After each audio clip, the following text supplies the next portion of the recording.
రోజు ఇలా చిత్రావతిలో సాయంత్రం కూర్చొని ఉన్నాం, స్వామి భజనలు చేస్తున్నాం, పాటలు పాడుతున్నాం. ఉన్నట్టుండి స్వామి అన్నారు, నాగసాయి వస్తున్నాడు. నాగసాయి వస్తున్నాడు. एक दिन हम लोग स्वामी के साथ बैठकर भजन गा रहे थे। थोड़ी देर के बाद स्वामी ने कहा, रुको रुको, अभी नागसाई आ रहे हैं।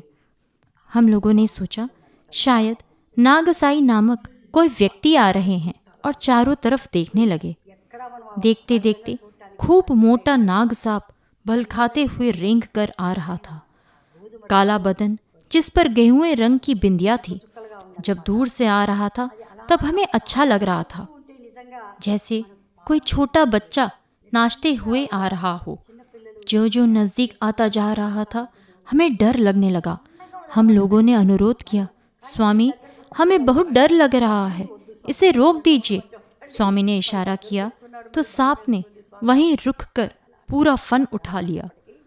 फन इतना चौड़ा था कि किसी व्यक्ति का बिंब उसमें देखा जा सकता था और हमें स्वामी के मुख का स्पष्ट दर्शन होने लगा। हम सांप के डर से विस्मृत हो गए और पूरी तन्मयता से जी भरकर निहारने लगे। लग रहा था हम किसी अति महत्वपूर्ण, दुर्लभ, विस्मयकारी अद्भुत दर्शन कर रहे हों। थोड़ी देर बाद स्वामी ने कहा, नागसाई अब तुम जाओ। नागसाई ने ना फन नीचे किया और ना ही जाने का उपक्रम किया, परंतु आज्ञाकारी भाव से आगे पीछा कर रहा था। हमें भी महसूस हुआ शायद उसे भी स्वामी को छोड़कर जाने का मन नहीं है। उस नागसाई के जाने के पश्चात स्वामी ने हमें बालू पर सांप की छाप देखने को कहा। भारी भरकम लंबे सांप के मोटे शरीर की छाप दिखाई पड़ी, पर पूंछ की छाप दिखाई नहीं पड़ी। हमें लगा शायद आदि शेषनाथ श्री महाविष्णु के दर्शन करने हेतु आए हों, क्योंकि ऐसा दिव्य दर्शन सामान्य घटना नहीं हो सकती। स्वामी की कृपा से ही हमें नागसाई दर्शन का सौभाग्य प्राप्त हुआ। हमें ऐसी अंतहीन आनंद अनुभूति हुई जिसकी कोई सीमा नहीं, हद नहीं, कोई हिसाब ही नहीं। सचमुच बेमिसाल है। ఎంతో ఇంకా ఆ ఆనందానికి ఇంకా అంతు లేదు, హద్దు లేదు, ఒక పద్దు లేదు. ఆ ఆనందం ఎంత అంటే రేఖకు దానికే మేము చెప్పేవాళ్ళం, తీపోయమ్మ తీపి